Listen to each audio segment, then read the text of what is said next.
Interesting. I don't. It was working before. Can you hear me now? Hello, hello, hello, hello,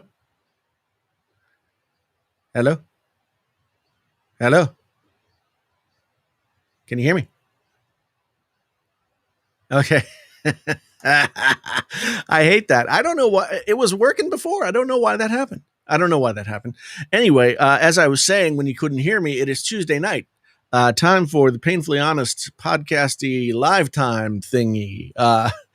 And tonight we're going to talk about all different kinds of things. We're going to talk a little bit about Prime Day. I mean, Prime Day gives me the heebs in the same way that that like Black Friday gives me the heebs, if you know what I'm saying. So yeah, I don't know exactly how to feel about Prime Day.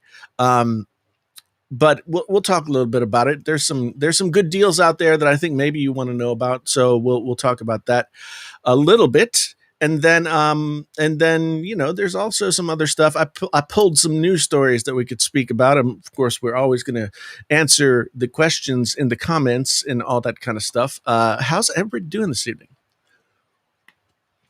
How is everyone? I got some water this evening. I got my it's not really Altoids, it's guitar picks, but I don't know. So who's out here? We got New Flamenco, we got Ray, we got Gwendolyn, we got Brett, we got Genosis, we got Choo Choo 7474. Who else is here? So I don't know. Why aren't you scrolling? My friends, it happened. I'm back on the Mac, and it's giving me more problems than the PC was. I don't know why. Anyway, Harshit is here. So yeah, good to see everyone. Good to see everyone. Michael's here. So yeah, we're just chilling, as it were. Just kind of doing the thing. So, like I said, not really a huge fan of the Prime Day, but it's worth talking about the Prime Day. Nighttime over there, TechMed, Rainier Richter. Good to see you, my friend. Good to see you. Let's just pull up some of this new stuff and see what we got. Alan, good to see you. Hope things are well in Ireland, the land of ire. Yeah, so that's not the page I wanted to look at. That's the page I was looking at. Although I was interested in this story, I didn't expect to like spatial audio, but I'm a convert by Ben Lovejoy. Don't know what that's all about. He's got himself a PreSonus mixer there, so good for him. Well, it's a long article. I'm gonna have to read it some other time. But I did want to point out a couple of good deals that Tom's Guide had here, and I assume they might still be available if stock is available for the Prime Day. Galaxy S21 $599. That's a pretty good deal if you want to get that phone. S21 Ultra $899. Which is a really good price considering it was $1,200 when it came out. Note 20 down to $749 on Amazon. So yeah, and then the A42 is $300. So yeah, I gotta say, I'm back on the iPhone now, so I could do the Apple Music stuff. But I really liked the I really, really like the Galaxy S21 Ultra, and I just sold it because I can't bring myself to like keep phones anymore. And yeah. Aldo Fern says, "Did I hear the story about how Amazon destroys millions of dollars of merchandise each year?" I don't doubt it. I mean, restaurants throw away thousands of dollars worth of food a day, so it's probably probably similar, I would guess. Yeah. So it doesn't surprise me with the way that they return, with the way that the returns work on Amazon. I'm not totally surprised. Because one thing that's very interesting is now they do returns. If you have something small to return, they return them in like batches, right? So you just get a code and you go and you drop it in, and then it gets put in with a bunch of other stuff and then sent off in a big bundle. And then of course there have been those YouTubers like Random Frank P did a bunch of videos where he bought like $1,000 worth of Amazon returns, like just random returns, and found some cool stuff. So it doesn't surprise me that, given the amount of stuff that they move through, and probably the difficulty there is in getting that stuff back out, that some stuff gets destroyed. But yeah, I mean they are throwing away perfectly good stuff. I wouldn't doubt it at all. And honestly, if you want to help this problem, have your browser direct you first to Amazon. What is it? The Overstock or the outlet? Amazon outlet. You can get some good stuff there for relatively cheap. I mean, especially if you're buying something that that is kind of regular, like that is kind of a mainstream product. You're not going to find much much of the more esoteric things like audio or probably like electronic type stuff. But maybe some Sony headphones and stuff like that you find. So, but yeah, Christopher, thank you. I did get a haircut today. First official haircut in 2 years. I gave myself a haircut back in March of 2020. And that was the last time any sort of shearing device had been applied to my head. So yeah, this is like, I don't know. I didn't take a shower after I got back. So I'm all itchy and stuff. You know how that is. It's just terrible. It's terrible. So yeah, I don't doubt that Amazon's throwing stuff away, and it is a shame, and it is wasteful, and yes. Waste is the defining characteristic of consumer society. It certainly is. And that's what we are. We are a society that does not make anything, we consume. Although, might be turning the corner. People are, people spent a year plus, almost a year and a half at home. People started making things. So so everybody's saying I look younger. I don't know how I feel about that. I don't think I look younger. Oh man, I love it. So Rainier sending a super sticker, pair character lying on the side, raising arm while saying, "How's it going?" Yes, I love that sticker. So yeah, so I don't do I also trimmed down the beard a little bit. I had because like once the hair got smaller, the beard got bigger. I don't know. I also need to lose like 25 pounds, 30 pounds. So. Yeah, I'm looking at myself now and I'm like, oh my God, I look so. The hair hides the fatness. So anyway, yeah, I got the haircut. Went to Great Clips this morning, and just got it done. I used to pay a lot of money for haircuts. I used to pay upwards of like $75 for a haircut back in the day, and these days, yeah, it just doesn't. It doesn't matter. Who am I trying to impress, except for all these people on the internet? But the weird thing is, Genosis says I look 100 years younger, but I did notice when I got it cut, like it looks more. The gray is more visible to me now. So maybe drop a 1 in the comments if you think I should if you think I should dye my hair. Drop a deuce in the comments if you think I should not. I don't know. Oh man. Yeah, Amazon, the crazy thing is that okay, so Mackenzie, I can't remember her last name. She was Bill Gates, or not Bill Gates, but Amazon dude, his wife, right? They got divorced and she got half of his $1 billion, like $5 billion or whatever, or more, whatever. I don't know. He's worth many, many billions of dollars. She got half of everything and she is giving it away. She's given away like over $2 billion so far. $2 billion with a B dollars so far. And that's just, I saw this article that the headline was, The headline was she's redefining altruism or something like that. I don't know. But I mean, I think it's a great thing to give away money when you have more money than you could ever possibly spend. Um, but she's giving like huge amounts to really good causes. So I think that's fantastic. I mean, I wish that there was a way that you could run a business like Amazon at the scale that Amazon runs, and have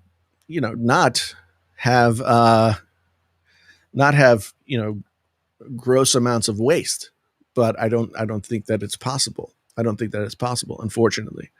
Danny Wood in the house from Toronto. Um, Now, are you playing COD or are you playing Warzone? Because yeah, I mean, I get it. I get it. It would be hard. My friend Curtis, who I play video games with all the time, we spent the last year and a half or whatever playing Warzone, and now he can't stand to play Warzone because he doesn't like losing as much as you have to lose when you play Warzone. And I mean, everybody's got their thing, and that's his thing. He doesn't like losing, and I'm the kind of person where it's like, okay, if I am in the top 10 and I didn't suck too bad, then it's a good game for me. Uh, so yeah, but now I don't get to play any Warzone. So I mean, I guess I could, but sometimes it's a codependent relationship, video game wise, with me and Curtis. It's just it's dysfunctional. We've been friends since 1989. So Danny says, as a teen, dropping a deuce meant taking a poo. It still does. It still does. And so I made a poop joke. I made a poop joke. Man, the numbers have been down on the live stream. We're at 41 people. We used to get upwards of 100 and something people. Where is there? Is it me? Is it me? Is there something wrong with me that is causing people to leave or not come around anymore? I can take it. I can take it. Give it to me straight. Is the one man show wearing thin? I don't know. These are all questions. But yes, Genosis, man, the Battlefield 6 trailer and the gameplay stuff that we saw. Whew, whew. Battlefield 6 is going to be amazing. I can't wait. I even tried to go back and play Battlefield 4. Like a bunch of my clan mates were like, "Hey, let's have a Saturday night Battlefield 4 thing." Everybody's excited about Battlefield 6. Oh my god. Like the reaction time and everything else that goes along with Battlefield 4 is so different than playing Warzone or any kind of COD thing. And it's different than Battlefield 5 and Battlefield 1 as well. I could not play. It got so frustrating. I played for like an hour and I just couldn't even aim. And then I was just like, I can't do it. Life is too short to be frustrated by a game that came out 8 years ago. Chronic Town, you asked me a question in the comments, and yeah, I'm gonna get the schedule for doing consulting and chit chatty things with me up on the Painfully Honest Tech website. That's painfullyhonesttech.com. I need to tweak the schedule a little bit, but I'm still doing it. So yeah, definitely can hook up that way. If you guys are interested, I am doing consultations of any kind, whether or not it's tech related or gear related, or I mean, I'd give you advice on your love life if you would want that. I've been very successful in love, so I'd be willing to do that as well. I'd be willing to just sit and chat for a half an hour, anything like that. Painfullyhonesttech.com. Just book yourself a time and we will meet in the virtual space. Probably need to change the frames. No, the frames are like the whole channel now. I can't change the frames. The frames are the whole channel. The whole channel is the frames. I got these frames because I was already using red frames in the channel. I don't know. Yeah. Anyway, so yeah, Battlefield 6 is gonna be fantastic, but I still have not been playing very many video games. I don't know why. I have a PlayStation 5 right over there. I have a Xbox One Series X out in the other room, and I haven't played any games. I haven't played any games.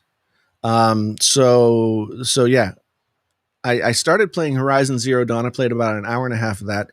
When it comes to story games, I'm always really reluctant to get myself locked into them, because then it's like hours and like potentially hundreds of hours of time spent going through the story games. Whereas like with the first person shooter, you can play a couple of rounds, you can be done. It's bada bing, bada boom. You're in, you're out. You know. Um, so yeah, I just haven't been playing any games. And I like playing with people. I like playing with people because I don't know. It's just like this and that, and playing video games is like my only social life. Oh man. So yeah, black, gray, and red. Oh yeah, I was like, "Where's the gray?" And then I realized. Uh, Danny says maybe less viewers because of the amount of daylight now during your live stream, coupled with less COVID, means people are enjoying the weather and less COVID. Well, it's possible. I'm going to assume that it means that everyone hates me, because that's my default position, and and so I just lead from there and go. Now, another thing that, when Zach was here, and Viper, well, Viper's been back, but when Zach was here, Zach always wanted to talk about like the Marvel stuff and all that. We haven't talked about that for a while. I have what might be an unpopular opinion about something Marvel related, and that is that I think that 2 episodes in, Loki might be the best thing that the MCU has ever done. Ever. It is the smartest thing. It is it is so smart. It is so funny. It is like messing with our heads when it comes to the whole when it comes to the whole just what has happened so far in the MCU and what is going to happen later. I mean, I've been curious, like, how are they going to set up this whole, like, now there's going to be a second phase of MCU. We've already had, what was it, 18 movies or something like that, in some kind of ungodly number of movies. And now we're going to have phase 2 that's not going to have those characters. And, being a fan of comic books, as I have been for so many years, I know that Marvel likes to play around with their timelines. Peter Parker wasn't made to be 17 for 40, 50 years. So they keep messing around with stuff. And I have a feeling that this is all going to be tied into the Thanos snap and some of those like possible outcomes that Doctor Strange, when his head was like flipping around all over. I have a feeling that this series is going to be integral to setting up what we've already seen as something and what we see next as something else. That is what I think Loki is in the midst of doing. Because when Loki died, sorry, spoiler alert for anybody who hasn't caught that last Avengers movie, I was just like, no, I mean, no. So now we know it was like not him. It was another Loki, because apparently there are many. He is a trickster in more ways than we ever could have imagined. And thank goodness. I mean, the mullet is still in full force, but it is much more tame on this TV show than it has been in past in past iterations of Loki. I mean, that mullet that Loki had been wearing in the movies was just completely out of control. How did that ever get by? It's like Loki just walked in from 1988 and was like, "Hey, it's me. I've got a mullet." and they just rolled with it. They just rolled with it. So I think that we're going to see Loki be very very much integral to what happens next, and very, they're I don't know if you guys watch like Screen Rant and some of these other, they do that do postmortems and Easter eggs and all these videos. Like, man, I don't even know how they do it. But the whole thing about like all these Easter eggs that are in there, and all of the timelines that are splitting off, and all of the, like, they're doing screenshots of the screens at the TVA saying that, this happens here, and of course these people know everything that's happened at whatever time. But yeah, it's very interesting. Now, so Genosis says here, and this is interesting: hate time travel and multiverses so much, it's such a lazy crutch. It's like timeline cops are too good, reserving one timeline to rule them all. I'd even go out and say I'd work. See, here's the thing. Like,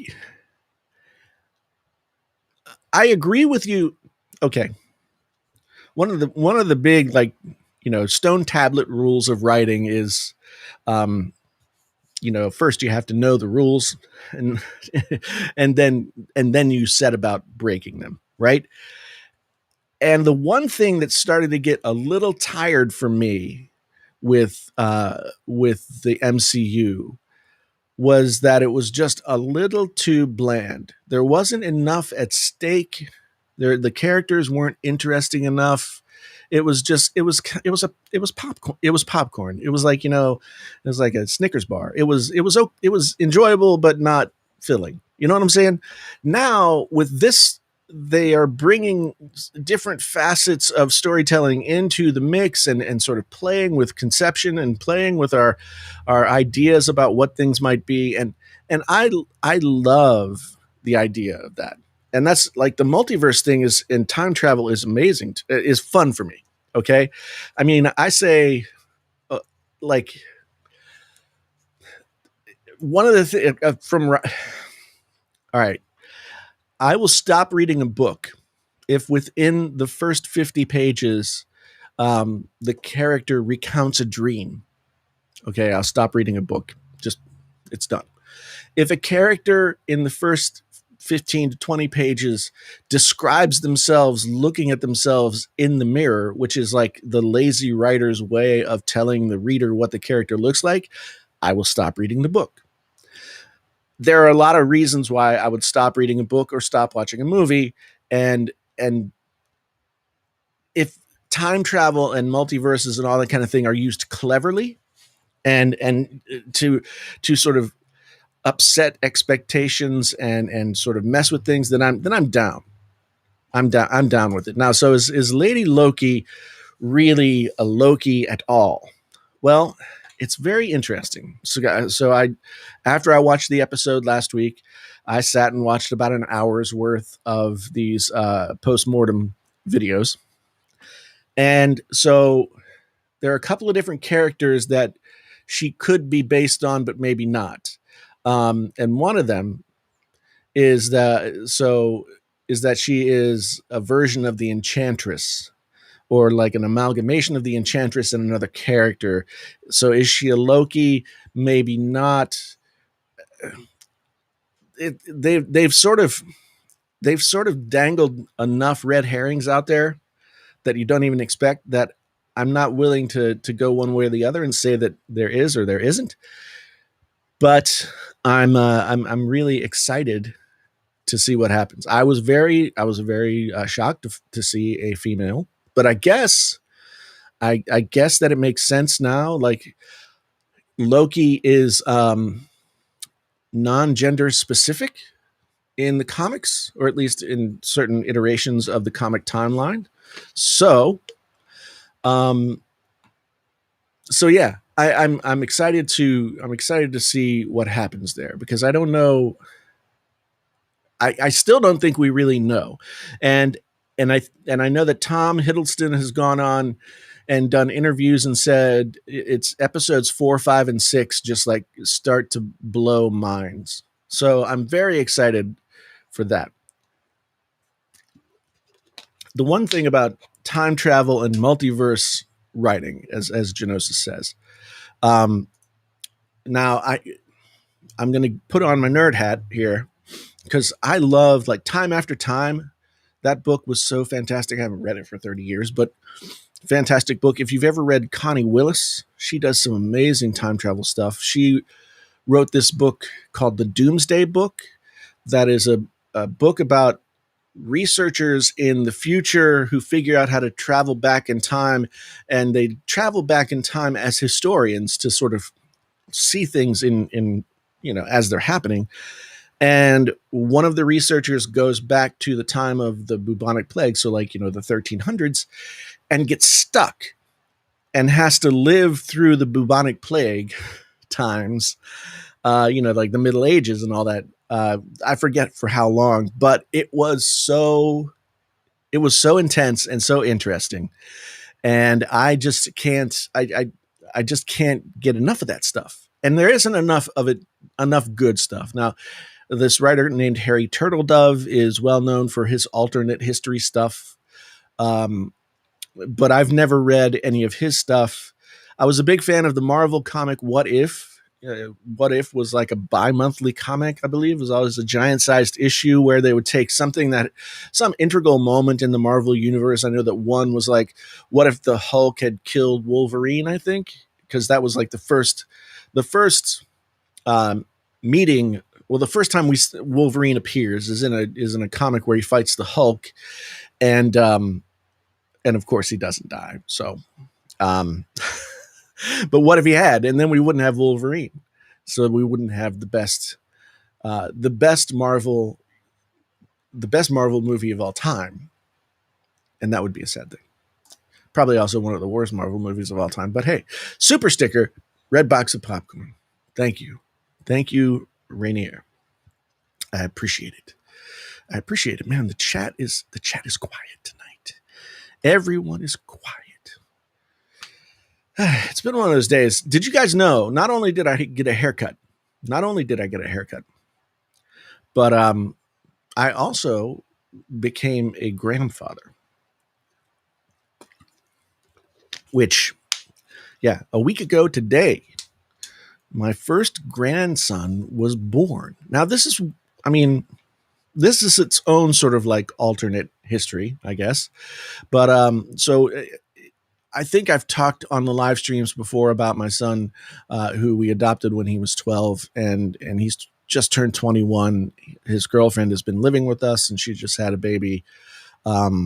She just had a baby on Tuesday. She's still living with us, so we have a baby in the house, which is, I mean, which is crazy.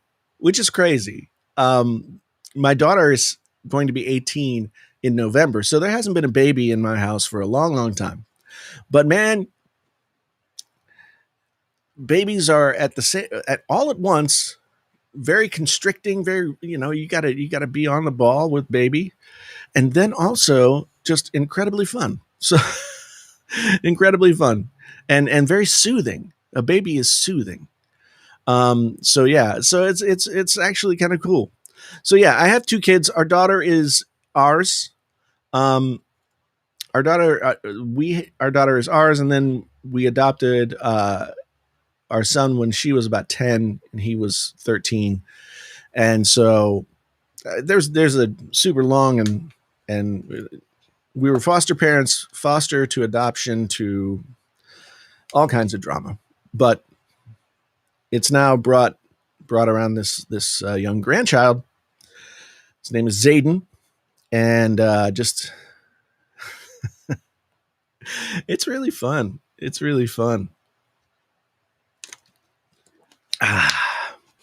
Chronic Town knows nothing about the Marvel universe or video games. I mean, did you come from your own alternate timeline? I mean, how can you not know that? I'm just kidding. But you have seen Star Wars, right? I mean, I've met people who haven't seen Star Wars, and it's like it's like you know, living in the 1800s and not being a Christian or something in the United States. I don't know. Like Star Wars is its own religion. Do you know that there are people that follow Star Wars as a religion, as a real religion, like Jedi and midichlorians and all this stuff? It's weird. Um, yeah, the photos have been fun. The photos have been very fun. And yeah, I definitely had mixed emotions. I don't feel like I don't I you know grandparents are old, right? I mean that is a given, right? Grandparents are old, and so like this is yet another nail in the another brick in the wall. Let's say I don't want to make any I don't want to talk about coffins because I'm getting old, but yeah, another brick in the wall that's sort of building this whole temple to my oldness, and it's crazy because suddenly I'm like old as dirt. I don't want to be old as dirt. Um, uh, what is Joy? Joy? Joy? Is that how you say it? I don't know. I don't know. Some of these names are not made to be pronounced. I don't think. People who have never watched Star Wars make me nervous. They make me nervous too. But then again, the people who like worship Star Wars as a religion, they make me more nervous. Um, because yeah, it's weird. It's weird. Like if Star Wars is your religion, how do you feel about like the stuff that was then taken out of the canon? Are those like books of the Bible that are no longer part of the Bible? I don't know. I'm riffing here, people. I'm riffing. I'm riffing because that's just how I do it. Aldefern says, my sister hasn't seen any of the big time historical movies, including Star Wars, Gone with the Wind, or The Wizard of Oz. She she must be angry. Like, why is she doing this to herself? It's so easy to see these things. So easy to see these things. Man, I saw Gone with the Wind. I think I was probably like 12 years old when I saw Gone with the Wind. See, this is the thing about being young when I was young and young now is that there wasn't so much to choose from. So once you watched like the Breakfast Club 100 times and all that kind of stuff, then you had to start going backwards, and there wasn't as much to go backwards to.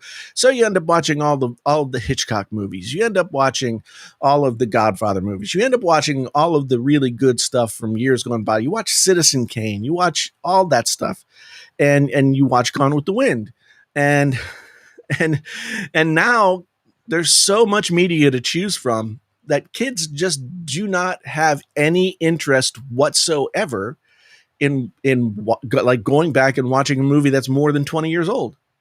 Like a 20-year-old movie is old to my daughter. And yeah, I don't know. It's it's weird. Chronic Town says he does exist in an entirely different time space continuum. Perhaps yes, that might be the problem. But then again, I mean, don't we all sort of live in our own space time continuum? Because like the passage of my time is not like the passage of your time, right? It's all very different. Um, but Chronic Town did see Star Wars on the first run. So did I. So did I. Summer of 1977. I was 6 years old. Yeah, 6 years old. No, oh geez. Yeah, I guess so. Man, and that was at a time too when they kept movies like if it was a really popular movie, they would keep it in the theater like forever. So I think Star Wars was in the theater for like a year. I don't know. I can't remember exactly because I was so young. People say you don't remember anything from when you're like 3 and 4 years old or whatever. I guess I was 5 and then 6 when I saw the first Star Wars movie. I still remember it. I also remember going to see the Ten Commandments. Um, and and that movie scared the living crap out of me. I ran out of the theater. It scared me so bad. Um, um, yeah. It might not have come out in the summer. It might have come out. It might have come out around holiday time. I remember seeing it in the summer, and I also remember seeing Raiders of the Lost Ark in the summer. I went to see Raiders of the Lost Ark in the theater. Um, Gosh, probably 6 or 7 or 8 times. Um, so yeah, to me, like, I don't know, Genosis not watching Pulp Fiction. I mean, I guess that's okay. Um, I think Pulp Fiction is worth watching.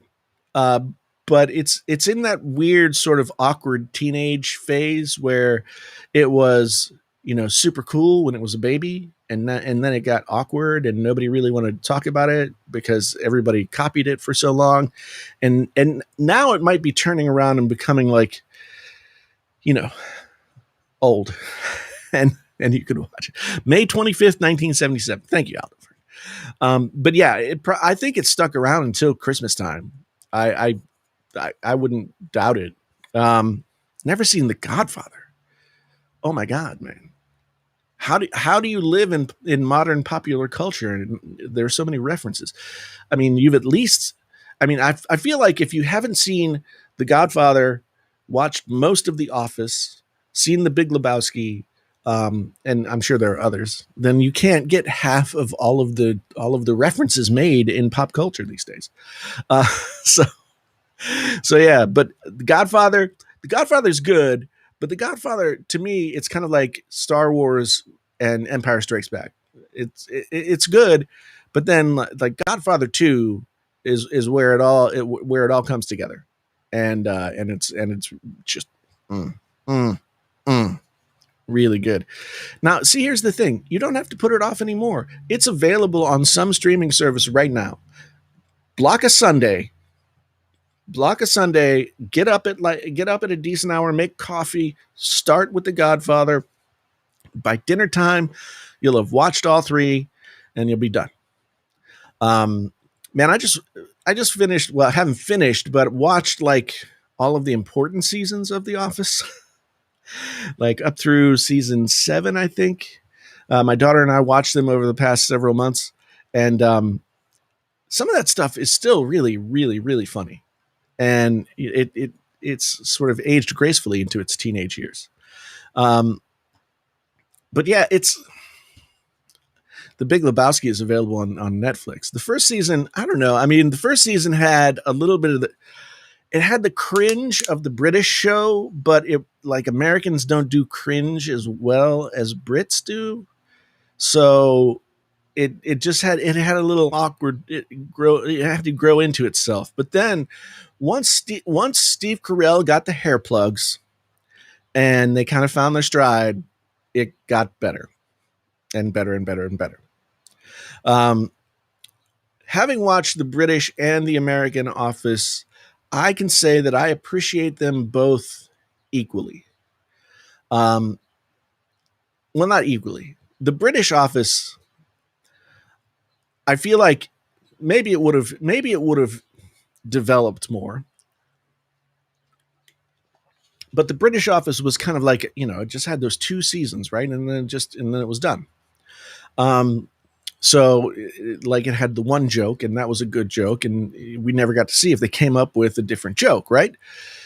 So so I like the British show, but the American show to me was more because it allowed us to sort of it's kind of like The Wire. The Office might be The Wire of situation comedy. I don't know. I've never thought of it that way, but The Wire changed storytelling, like dramatic storytelling on TV, because instead of being episodic, it was like one narrative over the course of a season, and you got to really dive deeper into all of the different characters and their lives, and you got to know them more. And it wasn't so centered on just like one character and a supporting cast. So The Wire did that, and The Sopranos to a certain extent as well. But The Wire really perfected it. And The Office kind of did it as well with the situation comedy, where it was a continuation. You couldn't get into the what, okay, okay, Aldo, I'm worried about you. The Wire can take some time. Okay, The Wire can take some time, but I think you have to give it like 4 or 5, 6 episodes in season one to really catch its stride. And then season two and season three are like, yeah. So I'm going to prescribe to you at least a couple of more episodes of The Wire, but you have to know that you're getting into something that is like,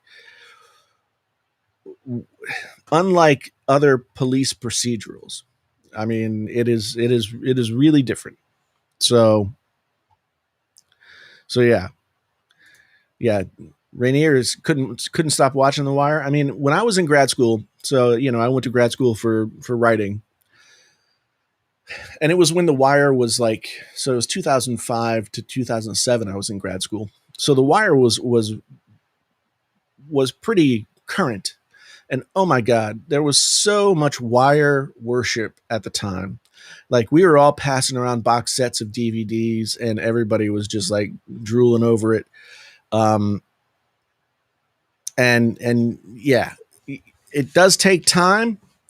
It helps. It helps maybe if you're hungover for a day or so, and all you can do is sit there and watch.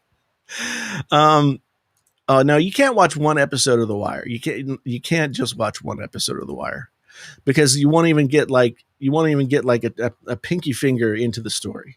Um, Police procedurals are. It is such an effective. It's the same as like hospital dramas. The reason that we gravitate toward police procedurals, hospital dramas, things like that, is because those are the occupations, those are the places where conflict on a daily basis is the norm. And so from a storytelling standpoint, it is a very rich row to hoe, right? So when you look at a police procedural, I never look at it as it being about the police, although of course it is. I look at I watch a police procedural, and like, I think about the intersection of sort of this entity of the law, right? The physical entity in the police, but then these normal people, and like we were talking about, sort of space time continuums. Most people are out doing their thing; they're on their own space time continuum, and then all of a sudden they like meet the actual real, like, what do they call it? The sacred timeline of civic law, and their space time continuum gets all blown up. Um, Man, I like that stuff a lot, because it is they're inherently they're inherently finding people at their most vulnerable time, and then exploring the humanity of that, if it's a good show, right? If it's a good show. Homicide: Life on the Street is one of the best shows ever. And so here's the thing. Homicide: Life on the Street was kind of like the test run for The Wire, right? It was still an episodic police procedural, in that, like, it was a new case every episode, and the characters were doing their thing. But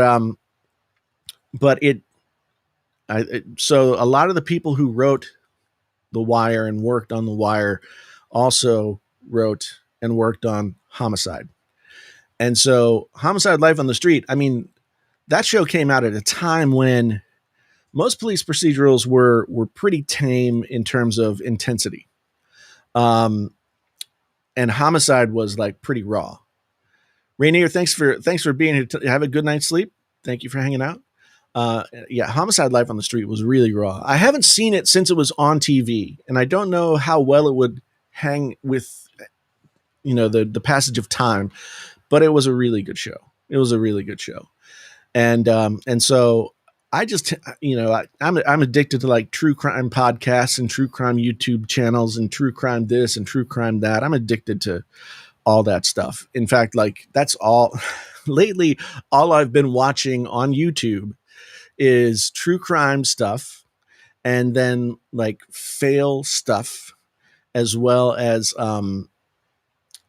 as well as uh, those like you know those big like sort of videos where people crazy things happen to people. I don't know. I've been watching those and music stuff like it's no tech comes across my YouTube homepage at all anymore. Nobody that I know, no, no channel that I've subscribed to in the past, no tech comes across my homepage at all. I don't see any super staff. I don't see anything. I don't see nothing. I haven't watched a tech YouTube video in forever. Um, I'll look and see what people are doing. I mean, I'll look and see through my subscriber feed like what videos people are doing. But man, I haven't watched a tech video in a long time. Your favorite TV show of all time is Real Housewives of Altoona.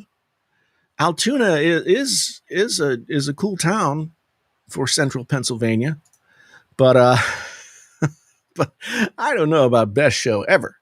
Um, yeah, I haven't been able like those kinds of reality shows. I can't do. I can't do. Like my daughter loves to watch Dance Moms. Whew.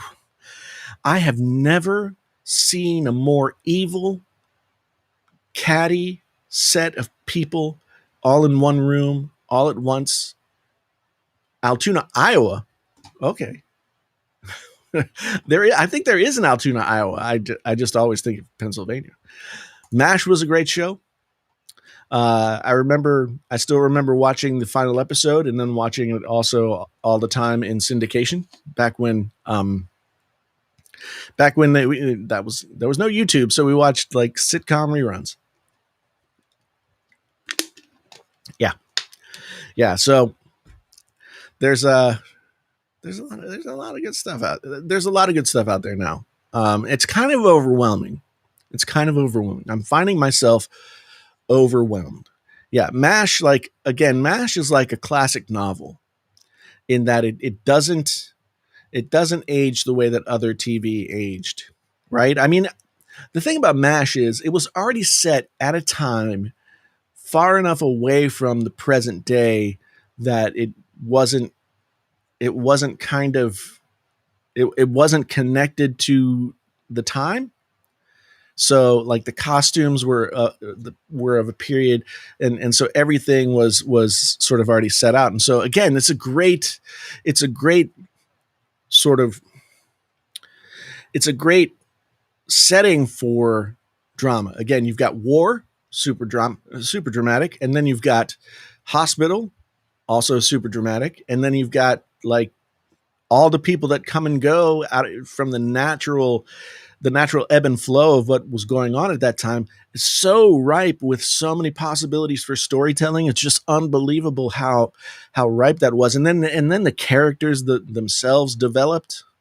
And I mean, you believed that that's one of the only shows that I can think of where like when they were joking around and making their own hooch and all that kind of stuff. That was I felt like they were truly suffering, and they were finding these ways to get through it. Nawarta Yasa asks, "What the fuck is that?" Well, it is. It's just me talking about TV shows. What do you want me to talk about? I already talked about how you can get yourself a Samsung Galaxy S21 phone for super cheap now. Look, it's only on Amazon $599, $899 for the S21 Ultra, and just $749 for the Galaxy Note 20, which is still a phone that should have never existed. But they don't mention the Galaxy Note 20 Ultra. So yeah, other things that happened. Oh yeah, that's that story. So, oh my goodness. These new images are our best look at Apple's leaked iPhone 13 design. Apple's iPhone 13 design is not leaked. That looks like an iPhone SE 1. I mean, this is a render. This is a render. It is not. It is not the iPhone 13 Pro, although the iPhone 13 Pro probably will kind of look something like that. So what? So what? Um, yeah. Boy Genius Report with yet another bullshit story. Thank you. I thought I'd public service announcement from 9 to 5 Toys.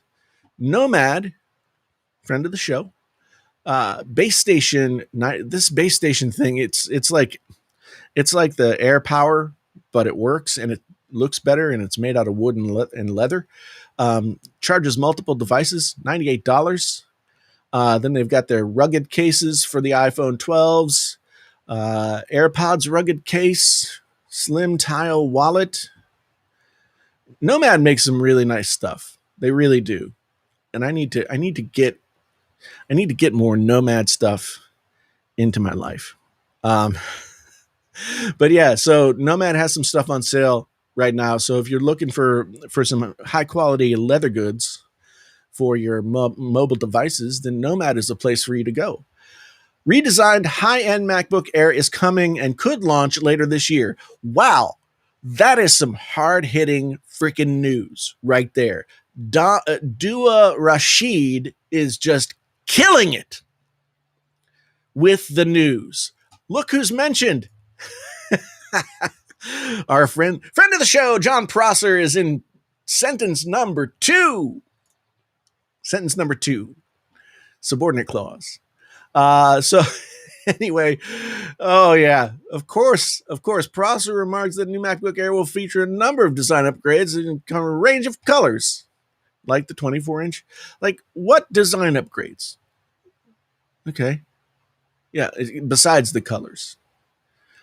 None, apparently. Prosser and Gurman also predict that the next-gen MacBook Air will leverage an M2 Apple Silicon chip instead of its predecessor, the M1, the current MacBook Air. See, again, like, none of this tracks. None of this tracks with, like, what Apple actually does. Apple is not going to, like, come out with M2 MacBook Airs before they turn over their entire line to the M series chips entirely. So I call honky bullshit. But, again, I could be wrong. I don't know what I'm talking about. Here's some headphones that are on sale. $50 off the AirPods Pro. $170 for the Bluetooth. Wow. So what is that? The 700s? $170 off the 700s, pretty good. $100 off of the WXM4s, good. I don't know these Sonys. Haven't tried the Echo Buds. That's not a Razer headset I would buy. Galaxy Buds, no, don't buy that. Jabra Elite, sure, those are good. JBL wired over ear gaming headphone for $40, don't buy that. Skull Candy, I mean, you know what you're getting if you buy Skull Candy. Okay. So there we go. Yeah. See, the thing is, like, have you guys? So I've been watching these videos of, like, people doing stupid things to themselves, and there was a video last year of this guy who, like, waxed his eyebrow, right, and he pulled off his entire eyebrow, and it was like smooth as a baby's bottom. I think that if John is wrong about whatever he prognosticates next, we should make him wax his eyebrows and do that, like, wax with the Q-tips thing in his nose to wax his nose hairs. That's what I mean, because it's got to go up in scale, right? You can't just keep doing the same thing. So we got to go up. We got to go up. And so if John is gonna prognosticate and then be wrong, he is going to have to wax something next time. He's going to have to wax something. And I want it to be his nose hairs or his eyebrows or both. But I mean, I'm open to John waxing his legs. I'm open to John waxing his back, his chest, his nether parts. whatever he wants to wax, I'm down. But if we're going to stake reputations on it, there's going to have to be a rising scale. So I mean, he could even wax like like his toe hairs. I don't care. Next time, waxing. Then we'll see how much this prognostication still goes on. Because once you start waxing things, it's really itchy when it starts to come back, right? So I mean, it just yeah, yeah. Also, I wanted to make you guys aware. Hey, look, that's me with a lot of hair just yesterday. Anyway, I put this up here because there are all of these great deals at drop right now. This is sort of their answer to Prime Day, but really good deals. If you haven't seen the video, watch the video. I explained to you what these things are, but fantastic stuff available. If you want to get yourself high quality headphone and DAC amp combo, you can do it right there. $300, $500, $1,000. It's all good. It's all good. So those are the things that I felt like talking about for the, like related to news type stuff. There's not really, if he's right, I wax something. I don't know. I mean, that's possible. But I mean, what am I going to wax? I see. This is the problem with Irish heritage. I have no chest hair. I have no back hair. I have very little leg hair. I got eyebrows. I just got a haircut. I'd shave my head as long as I keep like a quarter of an inch of hair. I don't know. I mean, why should I have to do something though? Because I'm not the one like staking my reputation on things. Am I? No. Man, yeah, Ace, you can't keep showing up late like this because like it's an hour into the show, dude. And I have talked about Star Wars. I have talked about The Wire. I've talked about alternate timeline narrative theory. I've talked about all kinds of different stuff. And I've also talked about how stupid these leaks are that keep coming out. How contrary to what Apple actually does, these leaks are. And yet, still, here we are. Here we are. One rant equals eyebrows? I don't know. Yeah, you missed the Star Wars stuff. We were talking about movies in general, like movies that people have to have seen in order to understand like pop culture references and that kind of thing. Like, man, Big Lebowski is on Netflix again now. I feel like I gotta watch it. I love that movie so much. And I mean, it's like the Coen brothers, like you've got Big Lebowski, you've got Fargo, you've got and you've got No Country for Old Men. Man, All Dad Tech is in the house doing a thing. What are you doing, man? I haven't seen you on the Twitters or anything recently. I don't know why. You haven't popped up in my feed, but wax his ass crack. You want John to wax his ass crack, or you want me to wax my ass crack? I mean, that would be intense. But $9.99 super chat from Alt Dad Tech. Thank you, my brother. Yes, am doing well. I am now we talked about this earlier too. I am a grandfather, which is just still as weird to say now as it was when it first happened last week. I don't know. Yeah, things are crazy. Things are crazy, but good. So thank you, my brother. Thank you. Let's see. Definitive Technology. I've heard they're really good. I have not had personal experience with Definitive Technology stuff, but I've heard that they're really good. I know like a lot of people speak very highly of them. I've just never had them in my house. So yeah.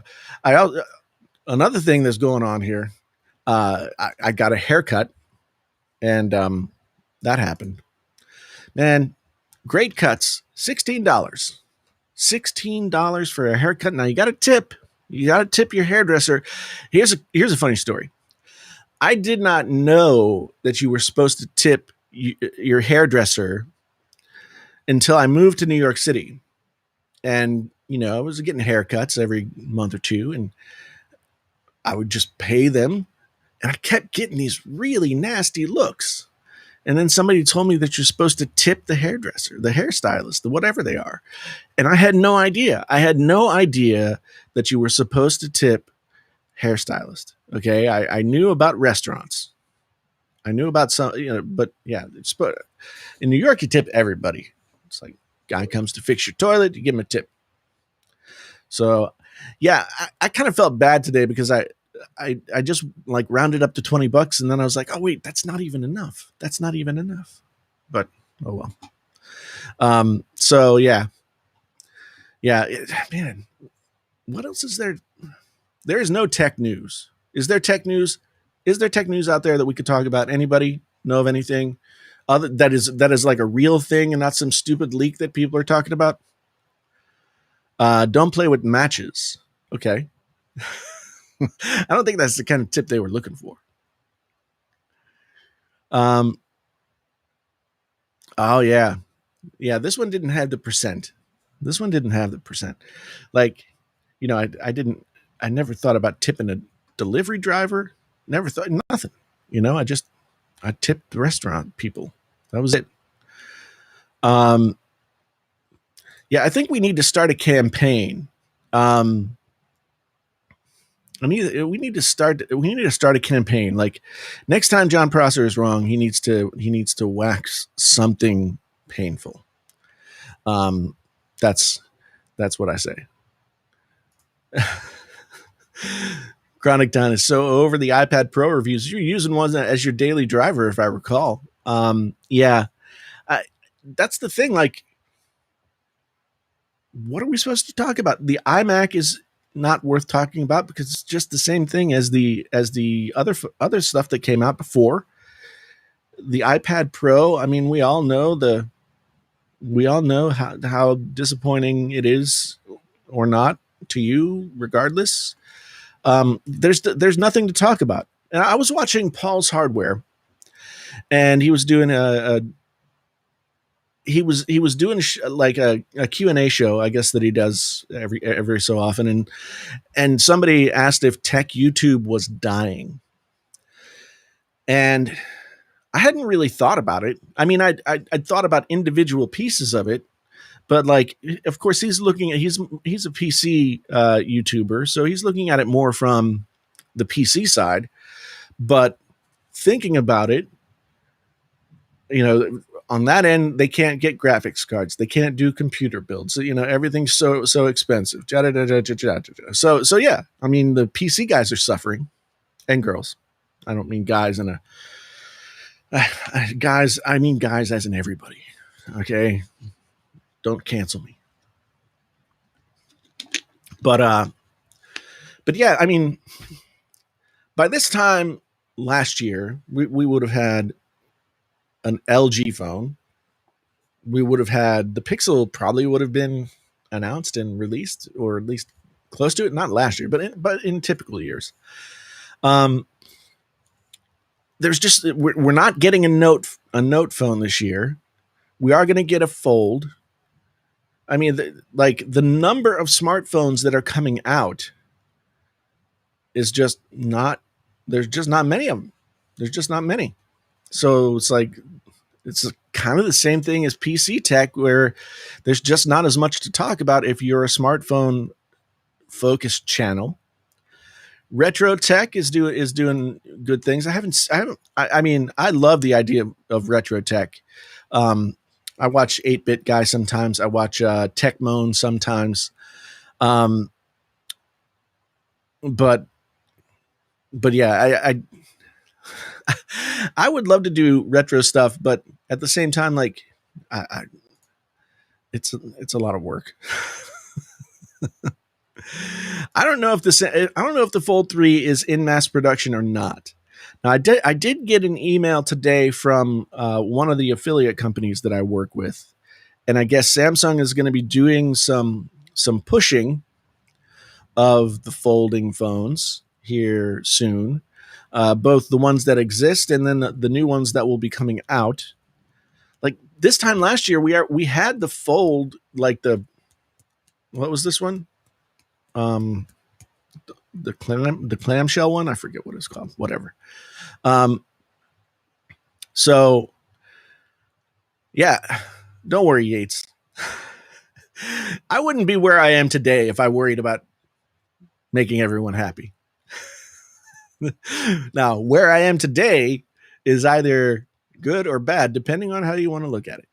Um, I haven't, but yeah, you know, since I haven't gotten the Pixel 5, I kind of just like stopped paying attention to the Pixels after the Pixel 3. But I've heard so many good things about the Pixel 5. So you got your Pixel 5 after you had the 12 Pro Max, and you so yeah. I don't. Oh yeah, the Z Flip. That's the one. Thank you, Ace. Thank you, Ace.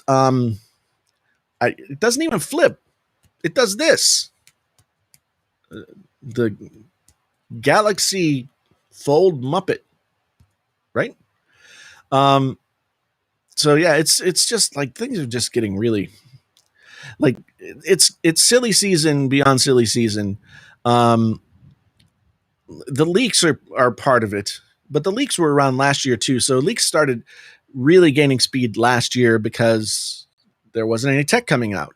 And now there's still not any tech coming out, and we don't know when it's going to come out. and and so yeah, we there's just so what's next? What do we talk about next? I mean, I'm enjoying talking about the audio stuff. To be frankly honest, I'm really enjoying talking about the audio stuff, and I don't care if I talk about anything else. I don't know if I can make a living talking about the audio stuff, but plenty of people seem to do well with the audio stuff. So I just have to stick with it. I just have to stick with it. Um, but I like it. Um, Chronic Town says Tech YouTube is colossally desperate. It seems grasping at the least straw. Uh, but if that's what you've hitched your wagon to, what's to do? Well, you could just do something else. That's the sad thing is that like I think YouTube has reacted to the pandemic in a certain way, and that's impacted people who make YouTube videos, and then the external world and everything that's going on in the external world has impacted the way creators are making their content, and so there's just all kinds of weirdness out there now. And at a certain point, for me, I just have to say, like, okay, I don't want to just keep chasing my tail, making the same videos over and over and over again. It's not it's not worthwhile, honestly. Um, so I just do something else. If it means that I can't do this for a living, what else am I going to do? What else am I going to do? I of course, I've done fine. I'm paying the bills. I'm doing the thing, whatever. But it's I don't want to. I don't want to have to. I don't want to have to resort to like tabloid YouTube YouTubeism, right? So yeah, but that's what the leak videos are. It's tabloid news. It's like everything on YouTube is tabloid. There's no substance because there's nothing to talk about, right? Not so many deals on the Sennheisers. Sennheiser sold their headphone business to another company, and so I don't know how that's impacted. I think it's a company that makes hearing aids. And the first thing I think of is Beltone, but I don't think that's who it is. It's a company that's well known for making hearing aids. Um, now, yeah, so I'm pretty sure. Yeah. So let's look it up. Sennheiser sells headphone division. Yep. Okay, here we go. Let's bring this back. Boom. And go to window and do this and share and turn it on. Here we go. Sennheiser has sold. Music Tech says Sennheiser has sold its consumer electronics division to hearing aid specialists Sonova for a reported $241 million. That doesn't seem like very much money. As part of the deal described by Sennheiser as a cooperation, Sonova will take over the development and production departments of Sennheiser's consumer audio business.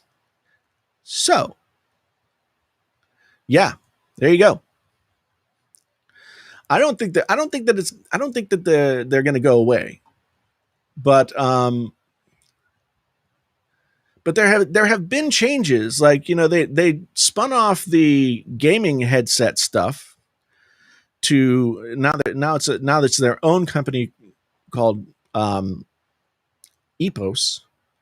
And so Epos is now doing the headset stuff, and it's no longer branded as Sennheiser. But yeah, $241 million does not sound like a lot of money for a company that has the profile in that industry that Sennheiser has, right? Oh man, if Bigfoot had a daily driver, that would be awesome. I mean, you would think that Bigfoot would have to be like rocking the Galaxy S8 Active, right? I mean, why did Samsung quit making the Active phones? The Active phones were cool because it was the freaking case manufacturer lobby. They're like, no, you can't take away our business by making phones that won't break. So, yeah.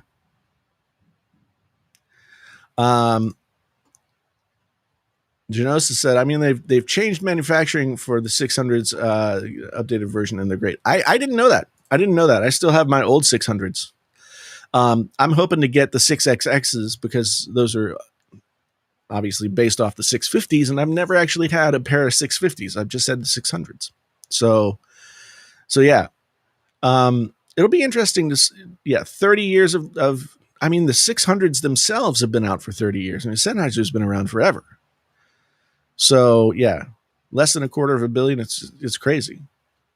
Managed to get some SSDs and a CPU cooler. Still no GPUs. Yeah, I have a friend from college who likes to like try and get stuff. Like the PlayStation 5 that I got, he just bought it and then like sold it to me for cost. Because he just likes trying to get these things. So he's gotten several 30 series GPUs. He's gotten 4 or 5 PlayStations. But man, I don't have the patience for it. Yeah, if you like, I don't have a Micro Center or anything like that in my town. The only place in my town that sells PC parts is Best Buy. And if you go to Best Buy's PC section, even though the parts section is really small, it's only half full. And when you look in the case, they've got like one i7 10,000 or 11,000 series K chip one, no Ryzen chips, a bunch of motherboards, some RAM, not much. Samsung has, what are these X Cover and X Cover Pro? Did not know that.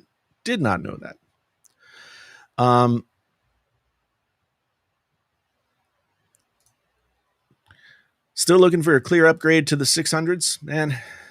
Honestly, if you like the 600s and you have an amp that's driving them well and you're liking the way that they sound, I don't think you're going to find an upgrade to the 600s until you're willing to pay 2 to 3 times more for another set of headphones.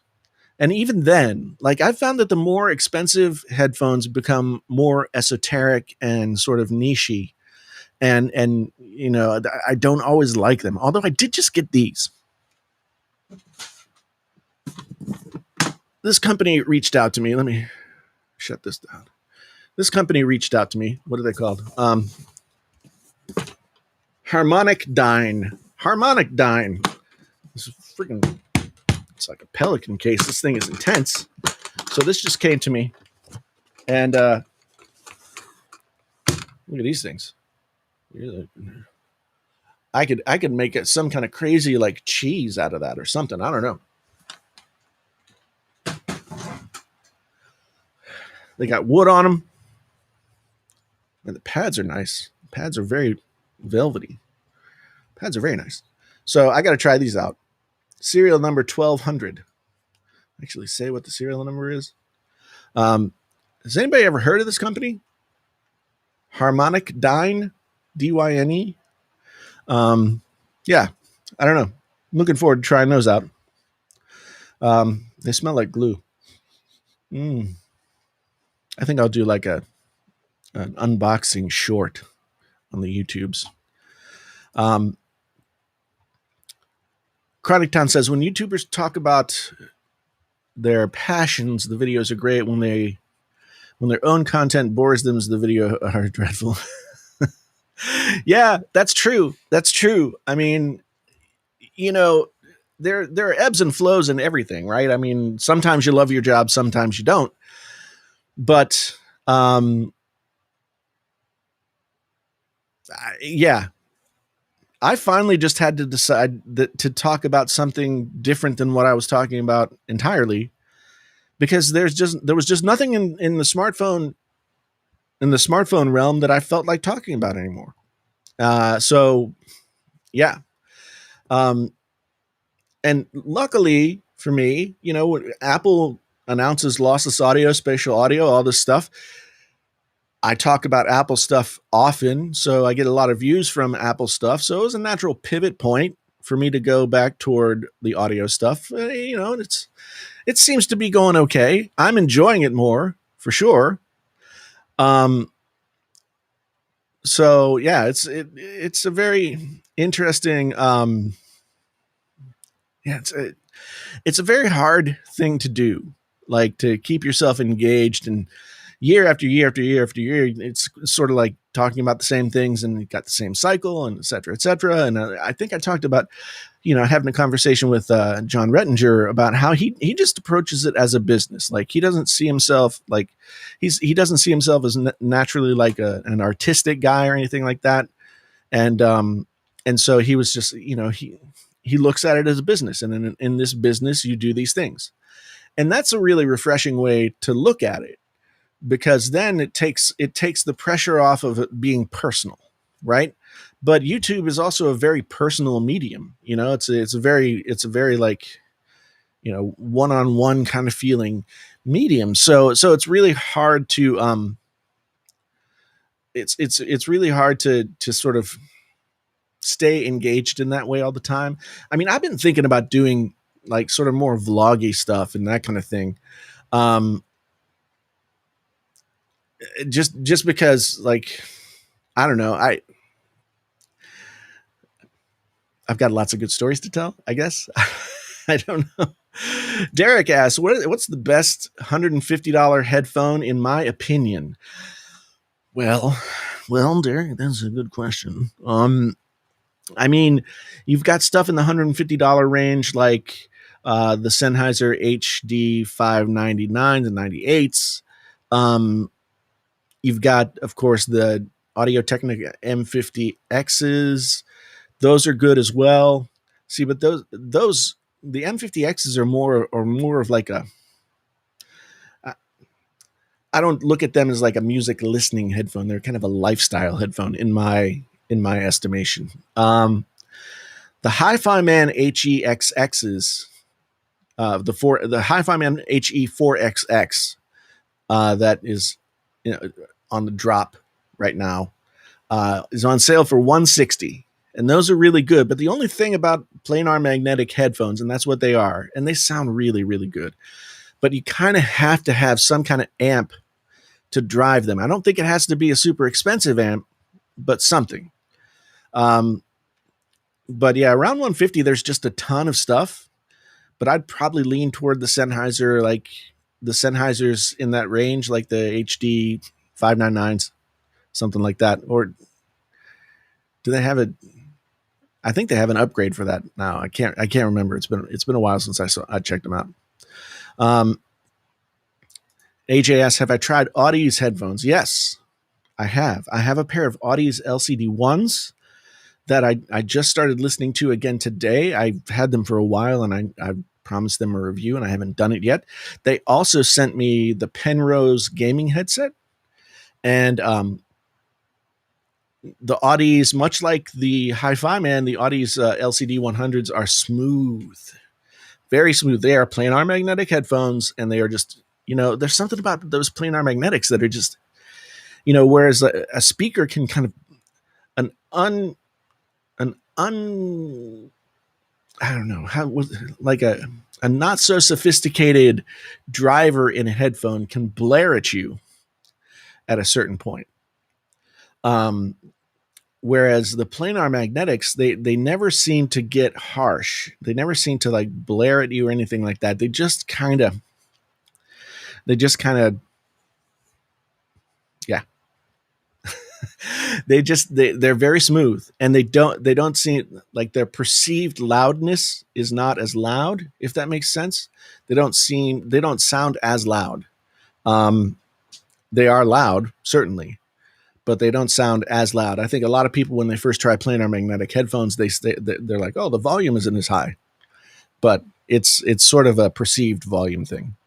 Um, so yeah, Aldo asks, do I have the profanity filter on? No, I think that YouTube just naturally has a profanity filter on the chat, and because I've gotten caught and had stuff taken, like, not go on as well. I might be able to take it off, but I think YouTube just puts it there because it's a chat on YouTube. Most interesting. What's the most interesting question consult you've ever had? Oh man, I don't even know. Wow.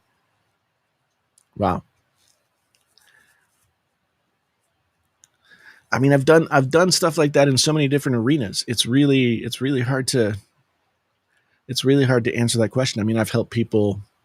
I guess the one that I'm let's say the one that I'm most proud of. I had a student when I was working at the med school, gifted writer. She came from Yale, and was just really a great writer coming in. And she took a couple of my classes, and a couple of years into med school, she said she wanted to apply to the Iowa Writers Workshop.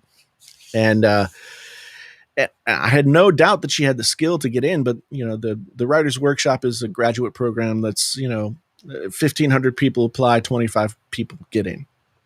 That's literally the numbers. So it's just kind of a crapshoot. And we worked on her stuff, and you know just I just worked with her on her stuff, and helped her put together a packet, and she ended up getting in, and I was just really proud of that. Um, Not because of anything I did, but just that I helped facilitate her getting that work done, and getting to that place. And now she's a God, I'm losing words. Old um, anesthesiologist in Texas, but also a fantastic writer. Um, let's see. Chronic Town says, I'm a freelance writer and editor and have edited a lot of crap. But like you said, that's the business. Yeah. Yeah, so there's this young lady. She's 20, I think 27 or 28 years old. And she had an article written about her that she was making like $300,000 a year freelancing on Fiverr as a writer, ghostwriter. And I look at that young lady and I say, no, no dissing the young lady. I mean, obviously she's very skilled, very talented, but I'm like, I could do that. I could do that. I mean, I can write 1,000 words in like a half hour. I can do that. So why am I not doing that? I don't know. I don't know. um, when you start hawking Manscaped products and start talking about your, yeah, I have to admit, I like the humor. I like the humor of the Manscaped stuff, but like once you get to a certain age, like you don't really need to scape. You don't need to manscape at a certain age. It's, you just if it starts to get uncomfortable, that's when you have to manscape. Because you're not trying to prove anything to anyone. Nobody's going to be looking at that stuff. Uh, yeah. That's the thing. Like I could do that. I could do that. So why am I making YouTube videos and not doing that? Because I love to write and I'm not writing. I'm for the past 3 years almost. I've been doing YouTube like day in and day out. I haven't been writing. I haven't been making music. I've been doing YouTube. And I'm starting to wonder, like, is it diminishing returns? Is making these YouTube videos really as important as is it important at all to make these YouTube videos? Um, I don't know. I don't know. I don't know if it is or not. I could just as easily grab a good paying half-time job at the university, do this or whatever else I'm going to do, and have plenty of time and not have to worry. Like, and Jim, yeah, I've thought about trying to do both, but I always like, there's always more that I could do. There's always more that I could do for YouTube. And so since YouTube is my main focus, I wake up and I start working on YouTube stuff. There's always stuff that's not done yet. So yeah, I don't know. I don't know. Um,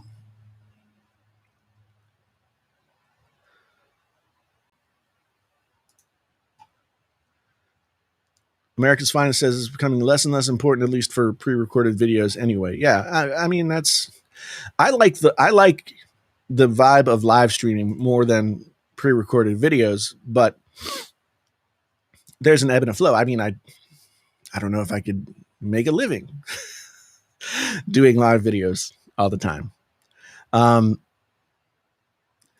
Jim says Fiverr takes 20% and it's the worst clients ever.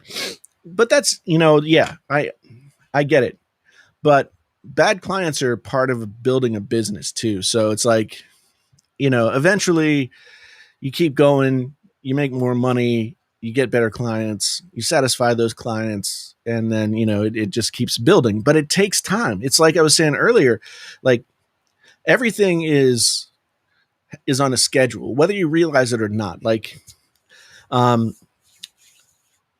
I have a friend who says that like Nashville or New York or LA, they're all 5-year towns.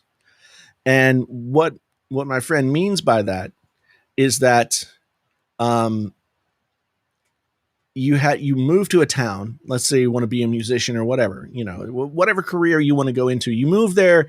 It takes you 5 years to really embed yourself, get into the town and its people and the vibe of it and everything like that, and build a foundation to become successful. So anything, whether it's Fiverr or whatever, takes an investment of years to build to build a real business.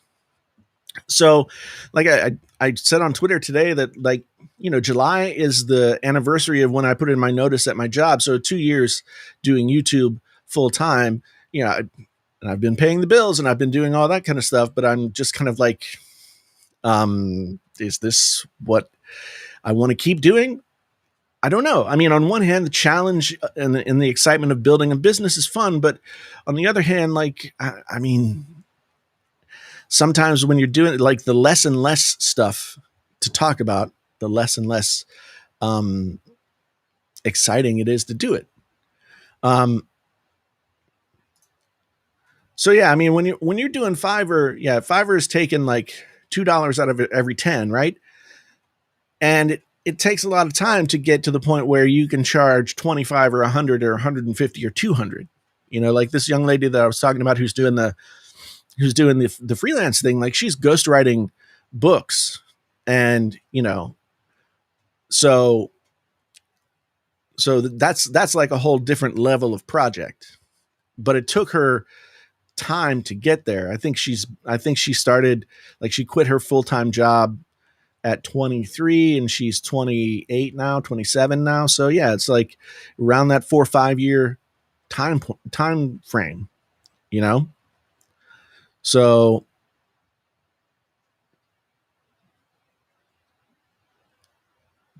let's see. I still remember you as Mark, America's finest. Um, I see channels doing it different. They'll take 1 or 2 weeks to create a really great video, release it, and do very well. Yeah, it depends on the genre as well. I mean, there are channels that only do one video a month, but it takes them a lot of time to do that video, like animation channels and stuff like that. And then, the expectation for their audience from their audience is that there'll be one video a month. Now, the thing about a tech YouTube channel is, well, I mean, you could build it in a bunch of different ways, but most tech YouTube channels are predicated on like what's happening in the moment, unless you're focused on one niche very specifically and it's not time sensitive.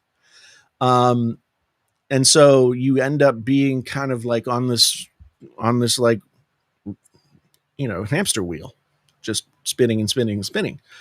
And you lose the one thing that's frustrating and is difficult for me to kind of get my head around is that you lose perspective and you kind of forget what it is that you're doing and why you're doing it and all that kind of stuff. And then you go down like a little rabbit hole. And the next thing you know, like your channel's in the shitter and you're like, oh my God, I got to go back this way. So, and you learn from those things, it's just like you learn from that stuff, but it's always kind of hit and miss. I mean, if you're doing YouTube full time, anybody will tell you this, and you've heard it a million times from folks like Roberto Blake and anybody else. Like, if you're going to be a full time YouTuber, the majority of the money that you're making better not come directly from YouTube, because that's a recipe for not good. But it ebbs and flows too. Sometimes when you're building the business, the AdSense money means more in 1 month than it might in the last month. So it's that's the one thing that I found in these 2 years is that I'll have some months where it's like, oh, I don't have to worry about anything. And then some months where it's like, oh crap, I got to make up X number of dollars. How am I going to do it? And I've done it. But I'm not a business person. This is one thing that I've come to understand. I understand business, and I've been, a professional for a long time and a creative professional at that. But there are some things about the business side of being a creative person that are just anathema to me. And there are people smaller and bigger than me making 10 times the money that I'm making and doing it easily because it's something that they're good at doing and I'm not good at doing it. And, I'm trying to find my like ins and outs, but I could be like badgering you guys for super chats every 10 minutes. And I mean, I don't know how successful that would be. I think everybody's going to find their own style. My style just seems to be like not making as much money as other people. Is that the lady from CNBC? I think that is where I saw. I think that is where I saw her initially. I follow her on Instagram now. Let me see if I can. So she always has like an Instagram story up, so maybe I will see. Yes, here's her. Alexandra Fasulo. Fasulo. That's her name. She's doing like a mentoring thing on Instagram, and well, I think the mentoring thing happens on Facebook. So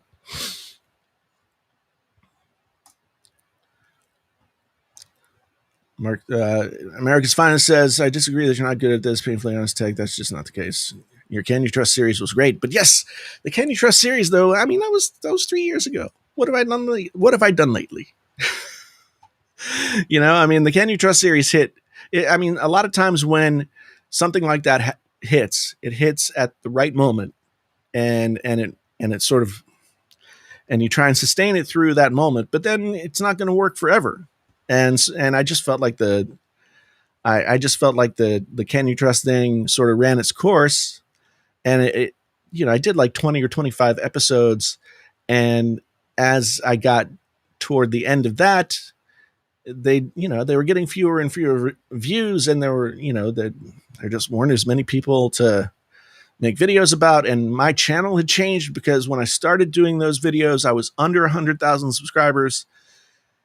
And when you go over 100,000 subscribers, then like I feel like you're viewed in a different way. You're like I don't know. I mean, I always looked at YouTubers who were over 100,000 subscribers as like, really doing it, or they had reached a certain plateau, right? They got the silver play button and all that kind of stuff.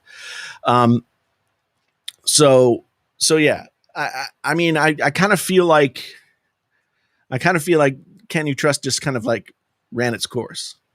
So yeah, but yeah, the unpopular opinion thing, I still want to do more of those. I've got to recognize the opportunities. A lot of times I'll do something that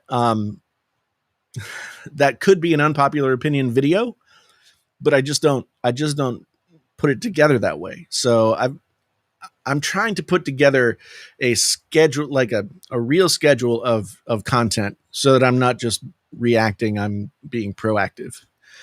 I think once that's in there, once I get something like that going, then it'll be more solid. But I've been saying that for like a year and a half.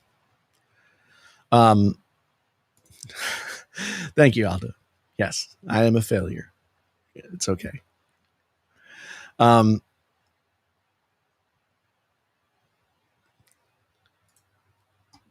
Marcus Finest says there isn't much AdSense money to be made these days as it is anyway. I will admit that the AdSense money is less than it was a year and a half, 2 years ago. That much is for sure. And I mean, it's a combination of a bunch of different things. I mean, I think the ad rates are lower in some cases, but also the views have gone down. At least for me, they have. I know some people are, the views have gone up. But yeah, I never really want to, I never really want to have to worry about AdSense other than like, as like a cushion for the pushing, as they say. So, Coal Region Rider. What coal region are you in, Rider? Picking up Sennheiser HD 660s and AudioQuest Cobalt on Saturday. Then I'm getting me the Apple Music. Yes. Good choices.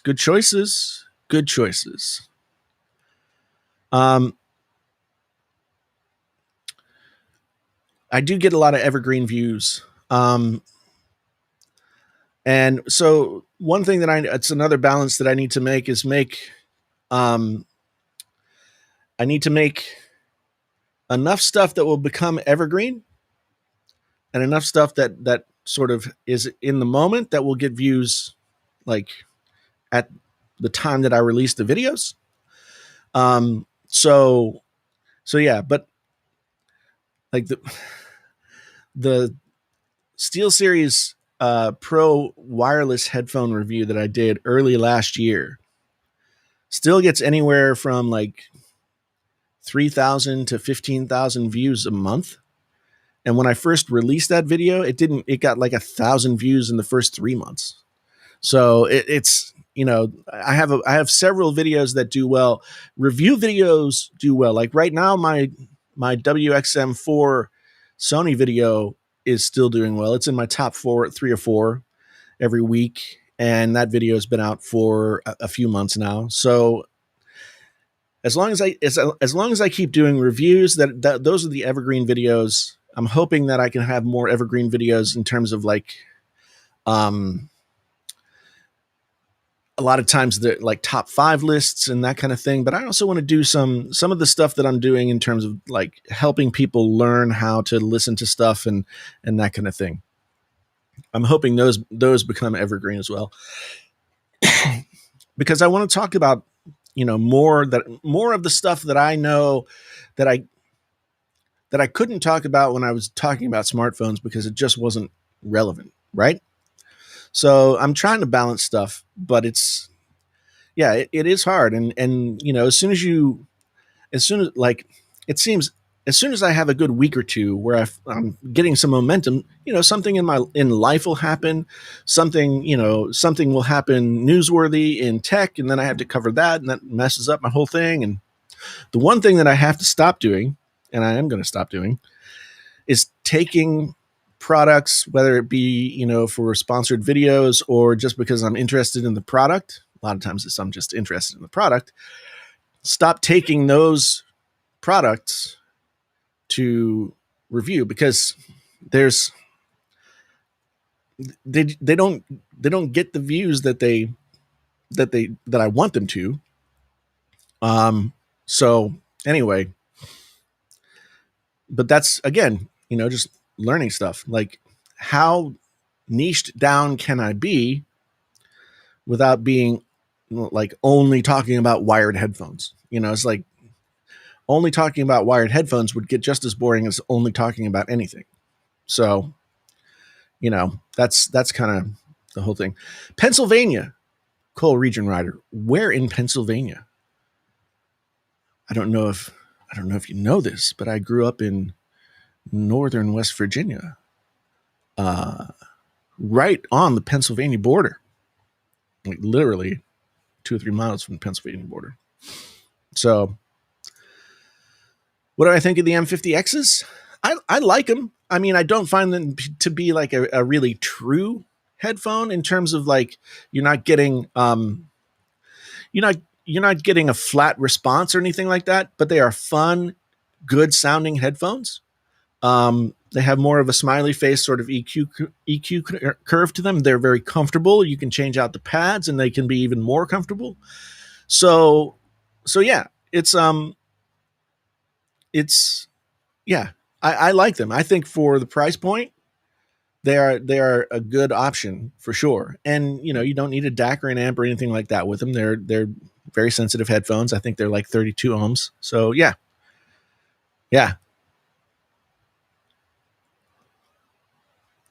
America's Finest says, excuse me, I genuinely find you to be one of the more talented tech creators in our little groups. Oh, thank you, man. To say you are not good at this is rough to hear. Well, yeah, I tend to not give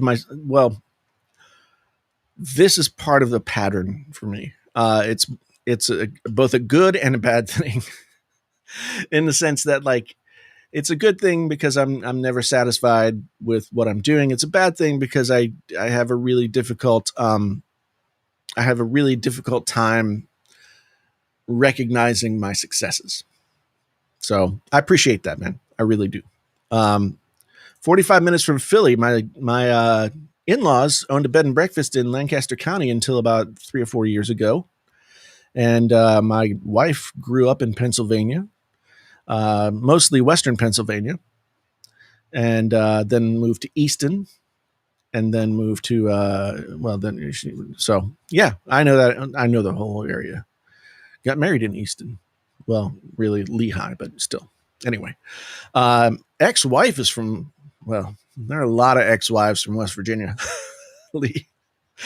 Yeah, we are hillbillies. It's true. Brian NC81 is originally from Morgantown, West Virginia. Well, so am I, Brian. That's crazy, man. I grew up in Morgantown. Lived the first 21 years of my life there. Crazy. That's crazy. Were you born in 81? Is that why you got NC 81 there? I was born in 71. So yeah. That's very cool. That's very cool. Did you go to Morgantown High School, University High School? I need to know. Chronic Town says, passionate. You are a passionate mentor. Talk about writing, how to listen to music, books would be very, yeah. Thank you. Yeah. I mean, I'm kind, yes, those are the things that I am passionate about. And I do like to talk about a lot. I graduated in 1989 from Morgantown High School. Now, I know that in the ensuing 30 years, Morgantown High School and University High School have kind of like traded places. Not University High School is where all the rich kids go, because and Morgantown is more like, sort of. But Morgantown High School was like the cool high school, and University High School was where all the kids from out in the county went. So it was kind of like a clodhopper kind of hillbilly high school, but it's not that anymore because there's all kinds of rich people out by the lake. So yeah, I graduated from Morgantown High. That's crazy. That's crazy. I never get anybody from my hometown here. That's crazy, man. Very cool. That's very cool. So Lee's been to Morgantown to buy his chewing tobacco. Man, first time I ever encountered nicotine was with a plug of chewing tobacco that me and my friends found on the ground in our neighborhood. And if you don't know, so there's either leaf tobacco that comes in a pouch, or it comes in what, I don't know if it still does, but it comes in a plug. It was just basically like a hockey puck of tobacco, and you bite a piece off of it and then you chew it. Well, I was probably 8 and didn't realize that you weren't supposed to swallow the juice. and so me and my friends, we swallowed the tobacco juice and puked all over the place. Yeah. Yeah. Oh yeah. Yeah, those were the days. Those were the days. Aldo says, I was driving through West Virginia on my way to Snowshoe. Yep, no Snowshoe. A lot of abandoned houses in rural areas. There are a lot of abandoned towns in West Virginia. West Virginia was built on coal, right? And so coal just flew out of there on trains all over the place, right? And then coal stopped being the thing, right? And so there are entire towns that were like boom towns along the railroads coming out of the coal mines all over the state. And now those towns are deserted. Like if you look up West Virginia deserted town, you'll find people who do tour, there's people who do like urban, ruins tours and stuff like that, who are touring entire towns in West Virginia that have like 5 people in them. And yeah, it's sad. It's really sad. And the problem with West Virginia is there was never enough money there to build into something else. So when you talk about poor white people and desperation, there are towns that are literally dying. There's a documentary called Oxiana, and it's about a town in West Virginia that basically became a ghost town because everyone got addicted to opioids, and the town just died. And it's not uncommon. And I'm not going to get political about it. It's very, very near and dear to my heart, that state. And I wish that when we left New York, we moved back to West Virginia, bought a house. I thought that's where I was going to raise my kid, because I was born and raised there, and I liked it. But it's just not the same. West Virginia is not the same place it was when I was growing up. In some ways, it's bigger and more urban. In other ways, it is like hollowed out. I think if you so it's Oxy, Oxy, Anna. So Oxyana, I think I found it on I want to say I found it on Amazon, but I know I also saw it on like Apple's movie thing. So yeah, it sucks. You probably could. Left Morgantown after college. There weren't many opportunities there. Nope. Still have family in Morgantown. We'll probably take a trip back this summer. Only a 6-hour drive from North Carolina. Yeah. my mom and brother still live in Morgantown, and I just realized that I went back as a musician. I used to play. Well, you probably know these places on the 123 Pleasant Street. All those places. Like I grew up in those clubs and played music there. Like from the time I was 14, 15, all the way until I left.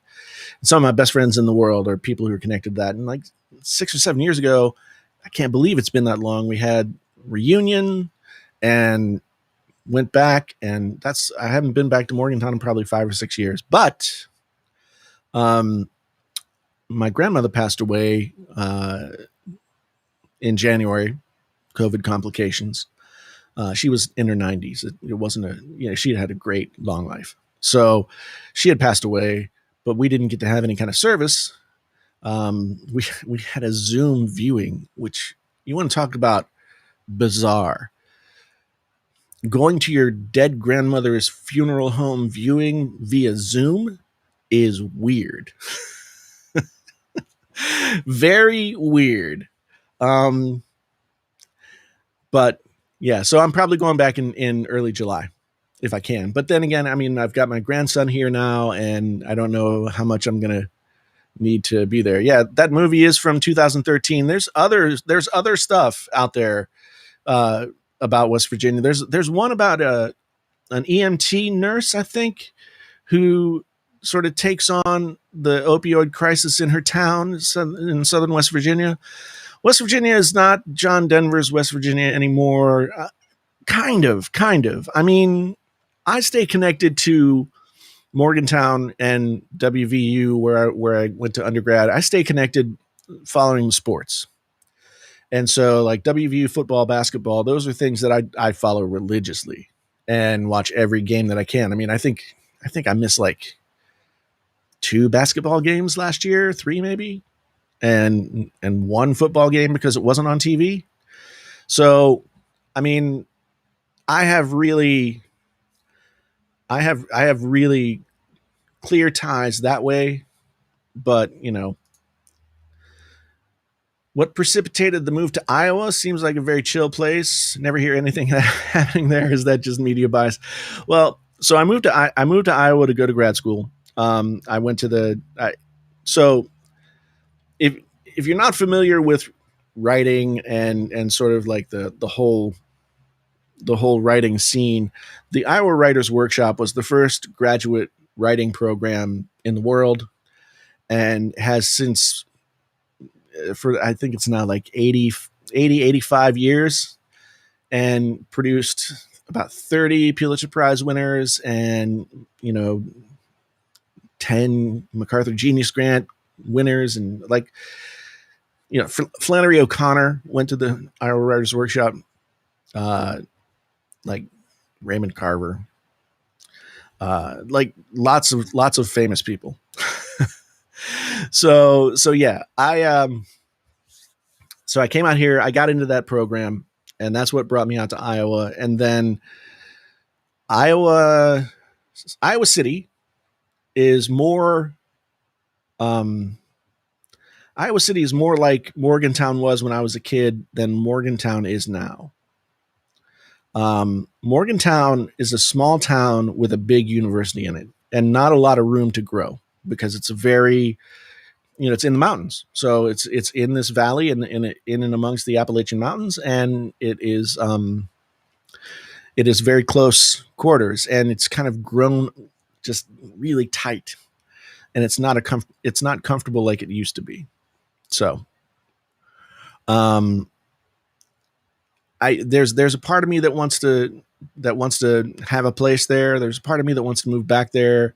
I still have many friends that live there. They've made good lives for themselves there. They like it. They are glad they never left. And I have other friends that left and never came back. And I'm somewhere in between. House, where do you live in West Virginia? I can't believe now we're talking about West Virginia. Um, yeah, my mom still lives in the house that she and my dad bought in 1968. Um, Little 2-bedroom house, cracker box kind of thing. Um, yeah, I miss it. I think the one thing that I always try and explain to people about being from West Virginia is that it's not like being from other places. West Virginia is unique in a lot of good and in some bad ways. I mean, it's the only state that was ratified during a national conflict, and and so in 1863, during the Civil War, West Virginia broke off from Virginia and became a state.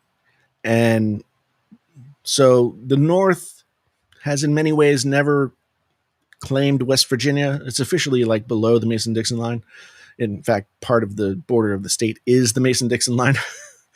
And then the South doesn't necessarily claim West Virginia either. So it's kind of like the redheaded stepchild of the United States. And it's very poor, very close knit, very passionate, very passionate people. Summers County? Oh, yeah. Yeah. Live in an 1872 one-room schoolhouse on 3 acres. That sounds awesome, man. That sounds fantastic. I mean, honestly, something like my dad built a little cabin for himself. It was like, well, it was a house, but it had a loft sleeping area and stuff like that. Um, and yeah, yeah. I mean, he lost it in bankruptcy, and he's been dead now for almost 20 years. But there's a part of me that wants to go back really bad and live in a place kind of like what you're describing, where you live. My ex-girlfriend from high school, she and her husband bought a farm in the northern panhandle or the eastern panhandle, and they're doing that thing. And sometimes I look at what they're doing and I'm like, what am I doing? What am I doing? Sometimes I just feel like so disconnected from everything. Yes, Jim, you are correct. Dennis Johnson did go to the Iowa Writers Workshop. Funny, I've met Dennis Johnson. I met him several times. He was a really nice guy. He made a record with another musician that I know. But he also came to the workshop several times over the years that I've been here before he passed away. And funny story about Dennis Johnson. When he was like getting out of high school, he applied to the University of Iowa for the English writing department, right? And he thought that he got into the writer's workshop, but he didn't. He got accepted as an undergraduate, not a graduate student. So he came to Iowa and he stayed and he did the whole thing. And then he did get into the writer's workshop.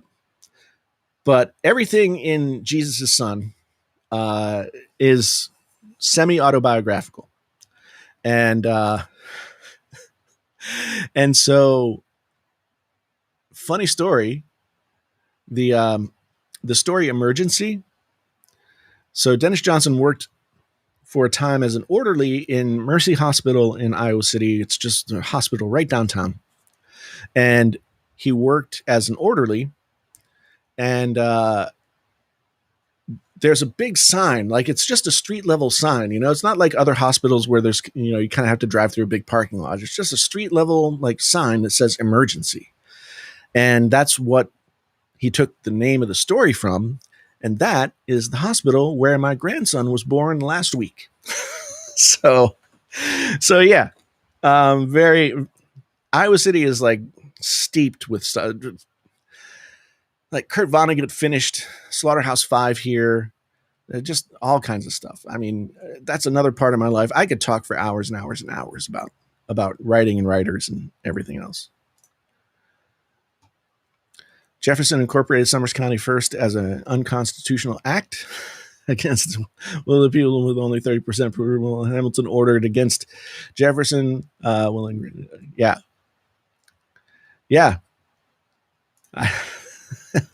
There's all kinds of really weird West Virginia history. Like, did you know that there was supposed to be a 14th colony, and it was going to be called Vandalia, and the capital of Vandalia, which was going to take up Pennsylvania, part of Pennsylvania along the Ohio River down through Ohio, part of West Virginia as well, what is now West Virginia as well. And it was going to be this huge colony on the western side of the colonies. This is back before the Revolutionary War. Benjamin Franklin was behind it, and it was going to be called Vandalia. Point Pleasant, West Virginia, was going to be the capital, and so the lines were surveyed, everything was going to happen, and then the revolution happened, and the colony never came to be, and so everything just went back to the way that it was, and 100 years later, West Virginia was made. Very, very interesting history. I saw that. Yeah. I'm scrolling back here for a second. Brian asked if I ever partied on Grant Avenue. Yes. Man, Sunnyside in Morgantown was. I lived on a hill in Sunnyside for a summer. It was a summer to remember if I could, but I forget it. It's a long time ago. I drank a lot that summer. A girl destroyed my heart, and I ended up dating this crazy girl from Moundsville, West Virginia. She was crazy, but in a really fun way until it wasn't fun anymore. That was 1991. Yay. Anyway, I'm over 2 hours. I'm over 2 hours, and I'm just rambling on about West Virginia now. You guys have been awesome. I'm gonna jump out of here and get a little snack and watch a little TV and wake up and make some videos tomorrow. Maybe I'll wake up and write some tomorrow too. You got me thinking in a West Virginia way. Where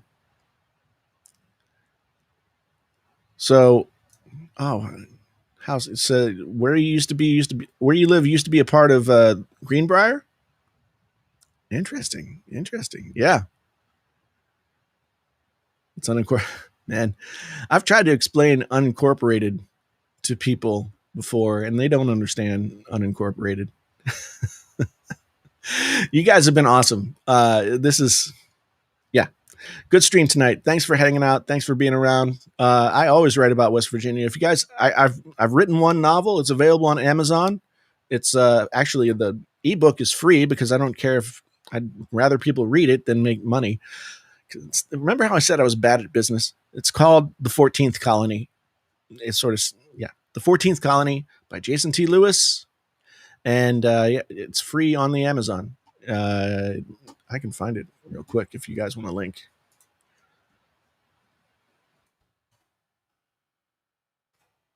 Actually, I've got a link tree now. I keep forgetting that I have a link tree. So go here.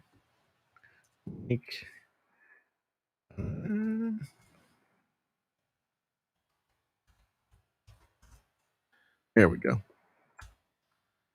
Go there. And all of my links to all my music, my book, everything is there. And if you do check it out, write me a review or drop me a line on Twitter or whatever. Let me know what you think of it because, I have another book finished and another that's like percolating. So anyway, but YouTube took over my life and I haven't written for 2 years, 3 years, almost. Anyway, I'll talk to you guys later. Once again, thanks so much for being here. My name is Jason, sometimes known as the JTL, Painfully Honest Tech, live. You never know what you're going to get. Till the next time.